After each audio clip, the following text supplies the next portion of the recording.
Welcome to our channel target for judiciary. आज हम देखते हैं बीएनएसएस का चैप्टर 15 बात करता है कार्रवाइयाँ शुरू करने के लिए अपेक्षित शर्तें।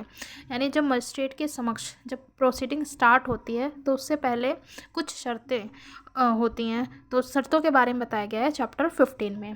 सेक्शन जो है 210, सेक्शन 210 बात करता है cognizance of offence by magistrate, यानी मजिस्ट्रेटों द्वारा अपराध का संज्ञान। मजिस्ट्रेट जो है किन किन अपराधों का संज्ञान ले सकता है उसके बारे में बात करता है सेक्शन 210।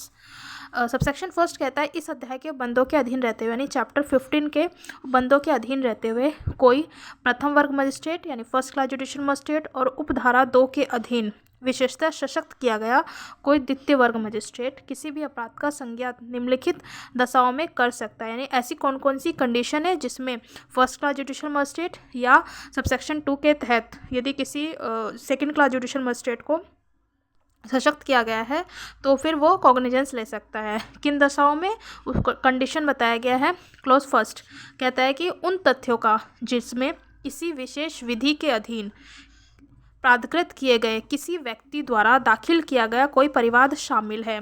यानी किन्हीं जो है कोई कंप्लेंट फाइल किया गया है जिनमें ऐसा परिवाद बनता है परिवाद प्राप्त होने पर, यानी पुलिस ऑफिसर जो है कि फर्स्ट क्लास जुडिशियल मजिस्ट्रेट के पास कंप्लेंट प्राप्त होने पर जो है कि ऐसे जो है कॉग्निजेंस लिया जा सकता है। किसके थ्रू?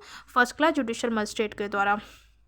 ग पॉइंट कहता है कि ऐसे तथ्यों के बारे में, ऐसे फैक्ट के बारे में इलेक्ट्रॉनिक रीति सहित किसी रीति में प्रस्तुत पुलिस रिपोर्ट पर, यानी सबसेक्शन फर्स्ट में क्या कहता है कि ऐसे जो मजिस्ट्रेट है उसको कंप्लेंट प्राप्त हो रही है, और ख पॉइंट में कहता है कि कंप्लेंट के अलावा यानी कि पुलिस रिपोर्ट पर कोई इन्फॉर्मेशन मिल रही है, ऐसे तथ्यों के बारे में इलेक्ट्रॉनिक रीति सहित मतलब इलेक्ट्रॉनिक डिवाइसेस के रूप में जो है पुलिस रिपोर्ट दिया जा रहा है।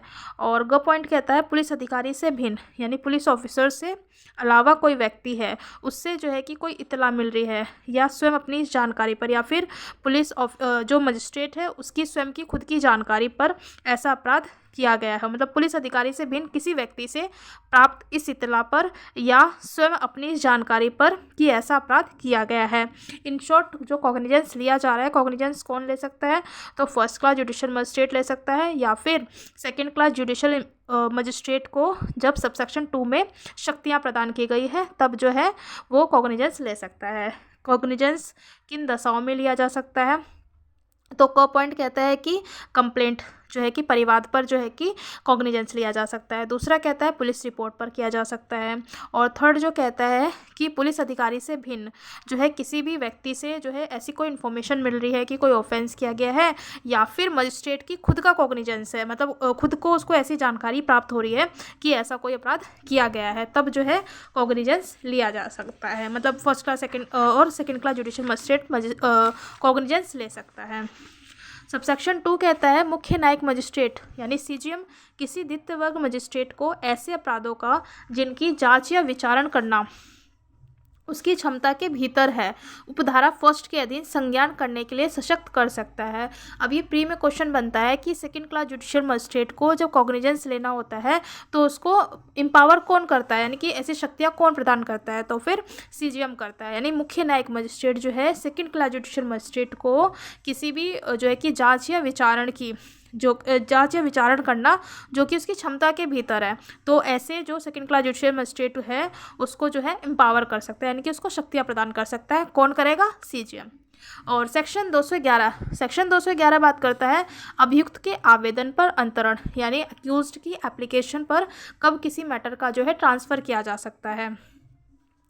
जब मजिस्ट्रेट किसी अपराध का संज्ञान धारा 210, यानी जब जो है मजिस्ट्रेट जो है किसी भी ऑफेंस का कॉग्निजेंस ले रहा है, सेक्शन 210 यानी जो अभी हमने पढ़ा है प्रीवियस सेक्शन 210 की उपधारा फर्स्ट के खंड ग, यानी कि खंड ग क्या कहता है कि या तो पुलिस अधिकारी से भिन्न किसी व्यक्ति से कोई इन्फॉर्मेशन मिल रही है, या फिर जो मजिस्ट्रेट है वो स्वतः संज्ञान ले रहा है, यानी कि खुद को ऐसी कोई इन्फॉर्मेशन मिल गई है कि ऐसा अपराध किया गया है, तब जो है कि वो कॉग्निजेंस ले रहा है। तो वही बात कहता है कि जब मजिस्ट्रेट किसी अपराध का संज्ञान जो है धारा 210 की उपधारा फर्स्ट के खंड ग के अधीन करता है, तब अभियुक्त को कोई साक्ष्य लेने से पहले, कोई जो है एविडेंस लेने से पहले इत्तला दी जाएगी कि वह मामले की किसी अन्य मजिस्ट्रेट से जांच या विचारण करने का हकदार है। और यदि अभियुक्त या यदि एक से अधिक अभियुक्त है या फिर एक सिंगल अक्यूज्ड है या एक से अधिक अभियुक्त है तो उनमें से कोई संज्ञान करने वाले मजिस्ट्रेट के समक्ष आगे कार्रवाई किए जाने पर आपत्ति करता है तो मामला उस अन्य मजिस्ट्रेट को अंतरित किया जाएगा, यानी कि अदर मजिस्ट्रेट को ट्रांसफ़र किया जाएगा जो मुख्य न्यायिक मजिस्ट्रेट द्वारा इस निमित्त विनिर्दिष्ट किया जाए। इन शॉर्ट सेक्शन 211 यानी 211 ये कहता है कि अभियुक्त के आवेदन पर यानी कि अक्यूज्ड पर्सन जो है एप्लीकेशन दे रहा है ट्रांसफ़र के लिए। वो ट्रांसफ़र की एप्लीकेशन क्यों दे रहा है? क्योंकि अक्यूज्ड पर्सन ने जो ऑफेंस किया है उसके बारे में किसी व्यक्ति ने कोई इन्फॉर्मेशन दी है मजिस्ट्रेट को, या फिर ऐसा मैटर पर जो है कि मजिस्ट्रेट ने स्वतः संज्ञान लिया है, यानी खुद को उसके पास ऐसी इन्फॉर्मेशन मिल गई है या उसने खुद से ऐसी जानकारी प्राप्त की है कि ऐसे अभियुक्त व्यक्ति ने कोई ऑफेंस किया है।